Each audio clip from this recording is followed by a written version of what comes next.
il y a quelques jours, on était chez Elisabeth, parce qu'il y avait un événement particulier. Freddy, sur commande d'Elisabeth, a réalisé son portrait. C'est ça, Freddy, hein? Tout à fait. Et on a l'occasion, et les images qui tournent là, de voir que Freddy te remet en grande pompe à la paillote Elisabeth. Hein, parce qu'on est passé un petit peu tout l'été chez toi quand même. Hein. Oui, c'est vrai, Hein, c'est vrai. Mais c'était sympa. Hein. Ouais, c'était sympa. D'ailleurs, on verra plein d'images. Il y a plein d'images qui vont tourner aussi, avec tes premiers amis, puis la deuxième fois, avec Karina et Bernard. Alors, c'est un petit point, en fait, aujourd'hui, on va faire un petit point, avant d'aller visiter l'atelier de Freddy, de faire connaissance avec Freddy. On va parler un petit peu de ce qui s'est passé cet été, puis la rentrée. Alors, on a la chance d'avoir un commentaire non autorisé, médical. Hein. Qu'est-ce qu'on va bien pouvoir faire à la rentrée? Est-ce que tu as des trucs, non, pour la rentrée, Bernard, pour nous, pour se préparer potablement? Déjà, il faudrait, c'est sûr qu'il faut nettoyer son organisme avec des draineurs et ouais, des draineurs et tout ce qui est ampoule à base d'artichaut, etc. pour nettoyer le foie qui a subi des agressions un peu soutenues du fait de la descente du rosé bien frais, convivial, chez les uns et chez les autres. Donc c'est vrai que c'est une saison pendant laquelle nous prenons quelques lourdeurs. Mais bon, après quelques petits traitements comme ça, on se retrouve en forme pour attaquer la rentrée. Voilà. Bon, ce qui ne nous empêche pas de faire quelques excès après aussi. Hein. Voilà. Des moments de convivialité qu'on partage régulièrement avec toutes ces personnes présentes et d'autres, c'est ce qui fait la qualité de notre vie. Alors, il y a aussi des petits souvenirs, on peut parler des souvenirs, et puis alors là, Karina, on était servi tout l'été, elle nous a servi du bleu et du bleu. Karina, c'est vraiment magnifique où tu étais. Hein. Ah oui, tout à fait. Bon, la Sardaigne, c'est une... Ça s'appelle un micro, tu peux prendre. D'accord. Non, mais j'aime bien quand tu me le tiens, en fait. Ah, oui, je trouve ça très bien. C'est mon côté princesse. Non, c'est vrai que la Sardaigne est une très, très belle destination, pas chère. Franchement, des gens adorables, une côte magnifique. On peut faire du bateau, on peut faire des randonnées, on peut bien manger, bien boire. Et la charcuterie, très bonne. Le fromage, excellent. Le vin, parfait. Donc écoute, vraiment cet été, la Sardaigne, une très très belle découverte et un très bel endroit pour passer ses vacances. Et alors, en dehors de la paillote, pas bambou, mais la paillote de chez Elisabeth, toi tu es allé en Espagne? Oui. Hein? Alors nous étions à Yafranc, alors je vous le conseille, à l'hôtel El Far. 380 degrés vue sur la mer. Ça fait 150 € de publicité, s'il vous plaît. Non, mais moi c'était gratuit, on a tout payé. Oui, mais t'as donné le nom. Ah d'accord. Non, mais c'est pas grave, on s'arrange tous les deux. Ah bon, d'accord. Alors l'Espagne, du bleu et du rose, le rosé, hein. Voilà. Et toi, tu pars en vacances un peu? Un petit peu, mais je vais mettre à l'honneur la ville.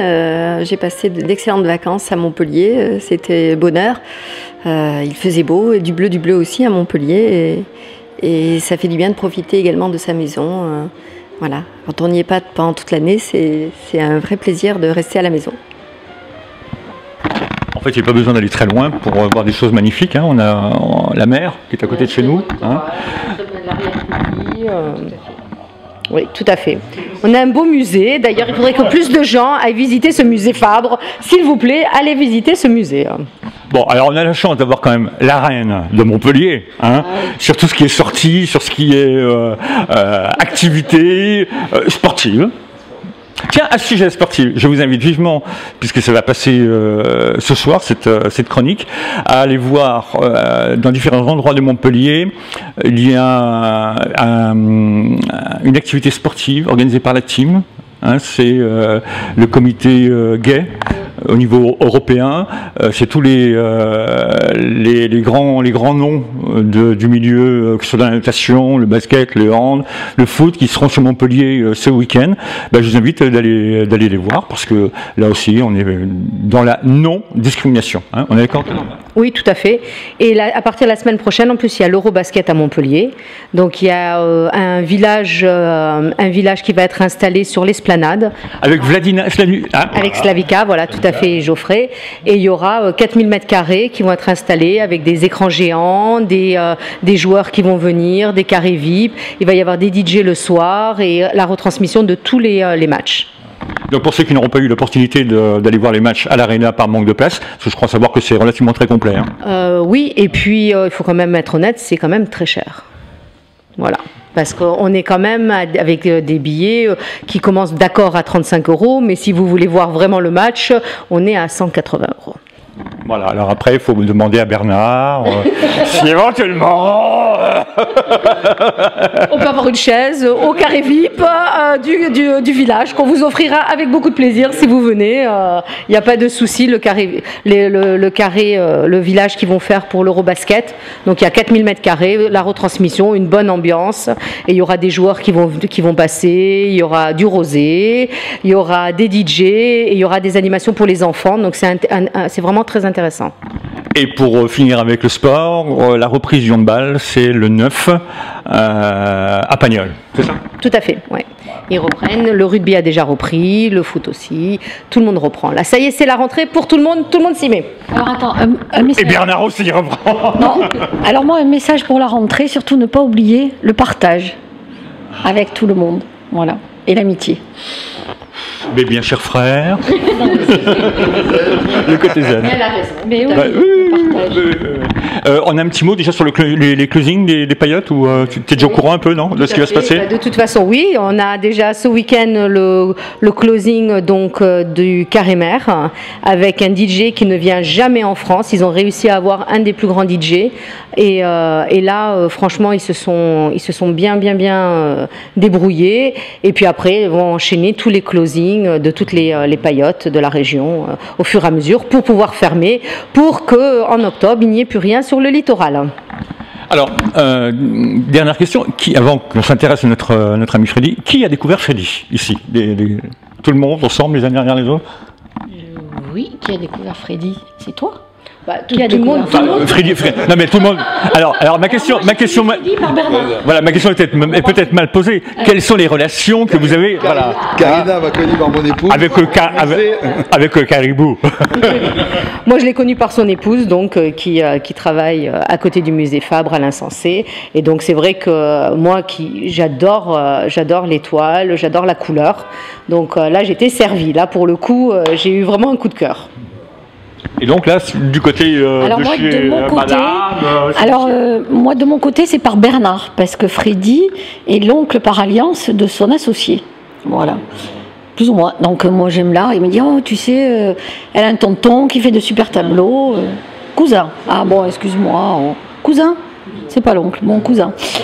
Et voilà. Et donc le cousin, je l'ai rencontré et il a quand même participé à la soirée caritative organisée par Féminin Pluriel et le Lions Club, dont fait partie mon amie Annie. Et il nous a offert une très très belle toile, voilà, pour clôturer cette soirée. Nous y étions et les images également sont en train de tourner derrière nous. Voilà. Un petit mot de la fin, Bernard, non? Oui, donc non, mais pour en revenir donc à Freddy, donc moi je suis arrivé donc dans ma pharmacie, boulevard Louis Blanc, et j'ai découvert une toile de Freddy qui est exposée dans cette pharmacie quand j'ai repris il y a 1 an. Et en fait, donc les mystères de la vie font que ma jeune associée Sarah s'est mariée au mois de juin avec un jeune homme qui est autre que le fils d'un de mes meilleurs amis de lycée. Donc c'est une grosse coïncidence. Et cet ami de lycée, voilà, Yves, est le cousin germain de Freddy. Et de fil en aiguille, donc on a créé un lien qui est bien tendu maintenant avec Freddy, et j'apprécie énormément le travail de Freddy. J'ai eu le coup de foudre, et voilà, et donc je félicite pour ses œuvres qui sont vraiment magnifiques. Voilà. Alors, on va dévoiler un tout petit secret en avant-première. Karina, tout à l'heure, tu nous disais que éventuellement, peut-être, tu peux nous en parler un peu? Oui, alors en fait, c'est facile. Freddy, il va fêter son anniversaire dans pas très longtemps, et on s'est dit que ça serait un beau cadeau de lui offrir une belle exposition, un beau vernissage, et que ça tombe, ça coïncide avec son anniversaire. Et puis alors moi, ça me ferait énormément plaisir. Donc voilà, on va organiser ça et on vous tiendra au courant. Voilà. Voilà, donc la date. Chers amis, merci à tout le monde. Après maintenant, on va se retrouver, toi et moi. Hein. Directement. Il se passe quelque chose, toi et moi. Hein. Voilà. L'atelier, c'est magique. Hein, l'atelier, on va se trouver à l'atelier. Voilà, merci à vous tous. Merci à tous. Merci. On est avec Freddy et maintenant dans son atelier. Après avoir quitté nos amis, Elisabeth, Bernard, Annie et Karine. Ah. Freddy, c'est ton antre. Merci et bienvenue d'abord de venir voir mon antre, venir voir mon espace, venir voir le lieu où vient l'inspiration, où je travaille. Voilà, c'est mon atelier, c'est de là où partent les toiles et beaucoup plus. Alors, en quelques mots, parce que tu sais que les formats internautes, c'est toujours rapide, c'est une grosse consommation d'images, donc il faut aller vite. Mais tu viens d'où? Tu es qui? Alors Freddy, je suis une trajectoire complètement atypique. Je viens de la restauration qui mène à tout, puisqu'on touche un peu à tout, donc voilà. Après la restauration, le prêt-à-porter, on me connaît aussi sur le prêt-à-porter, on me connaît plus pour le milieu de la nuit, le milieu de la fête, hein, c'est Freddy de Montpellier, Freddy de la Côte-à-l'Os. Et voilà, maintenant jeune retraité et de plus en plus dans la peinture. Voilà, au départ découvreur de talent, parce que j'ai eu le plaisir de découvrir quelques talents artistiques dans la peinture. Une exposition sur New York avec à l'époque Adrien Seguin, Patrice Murciano, un ami et quelqu'un que je respecte et que j'aime beaucoup, et un grand talent sur Montpellier. Et voilà, donc à partir de là, j'ai commencé la peinture il y a une dizaine d'années, j'ai commencé par l'abstrait, et aujourd'hui au portrait, parce que bon, plus de sensibilité, je m'affine, j'ai trouvé mes couleurs, un style, et que j'affine de jour en jour, et voilà, je suis autodidacte avant tout, quoi. Un autodidacte, en tous les cas, qui n'est pas autodidacte non plus en cuisine, parce que je peux vous garantir que, pour tout vous dire chez les internautes, Freddy a eu la gentillesse de nous inviter dans son antre, et nous avons fait un sacré repas. Hein. Merci Freddy. Alors c'est Joss qui va prendre la parole, parce que côté technique et histoire de l'art, il a eu 19 sur 20 au bac, donc on va lui laisser le soin d'engager la conversation au niveau de la technique. Hein. Oui, alors ce qu'on a pu voir quand tu nous as fait découvrir un petit peu ton antre, ta maison, c'est que tu as éprouvé le sentiment et l'envie de passer par diverses techniques. Donc tu t'es cherché. Tout à fait. Donc tu es passé de quelque chose de très imaginatif comme Pollock à quelque chose de très classique comme du Caravage. Comment on passe de l'un à l'autre? Ben, disons que, comme je dis toujours, il faut d'abord trouver son style, on se cherche, je pense que c'est la base de tous les artistes, hein, d'abord trouver sa sensibilité, trouver son style, et à partir de là, c'est vrai que je me suis d'abord inspiré des grands, parce que on n'apprend pas sans avoir des maîtres, hein, comme voilà, mes maîtres à moi, ça a été d'abord, bien sûr, dans l'art plus ancien, donc j'ai fait du Caravage, j'ai travaillé avec Pollock parce qu'au départ il a fallu que je fasse du gestuel, du rapide. J'étais coloriste avant tout, j'aimais les couleurs, et au fur et à mesure, donc je suis arrivé à ce portrait coloré façon un peu pop art, qui donne voilà, et minimaliste, pour essayer de donner en quelques traits la personnalité dans le regard et dans le voilà. Oui, c'est vrai qu'il y a un regard quand même très contemporain, même chez du Caravage, on sent ces couleurs très saturées, très recherchées quand même, voilà. qui font ta patte, qui font ton style. Aujourd'hui, voilà, j'ai mes couleurs de base, un style qui m'est propre aujourd'hui, et voilà, j'essaye toujours de l'affiner et de travailler dessus jusqu'au jeu, voilà. Bon, alors sans dévoiler les petits trucs d'artiste, comment tu procèdes? Comment je procède? Je travaille d'abord d'après photo, puisque moi j'ai eu la chance, puisqu'on est dans une ère d'image, donc nous on a la photo. Avant ils travaillaient sans photo, c'était sur croquis. Donc moi je travaille sur photo, je m'aide bien sûr d'informatique, puisque aujourd'hui l'informatique aussi est un outil qui nous permet de gagner au moins du temps et de concentrer les différentes techniques. Donc je travaille la photo sur informatique.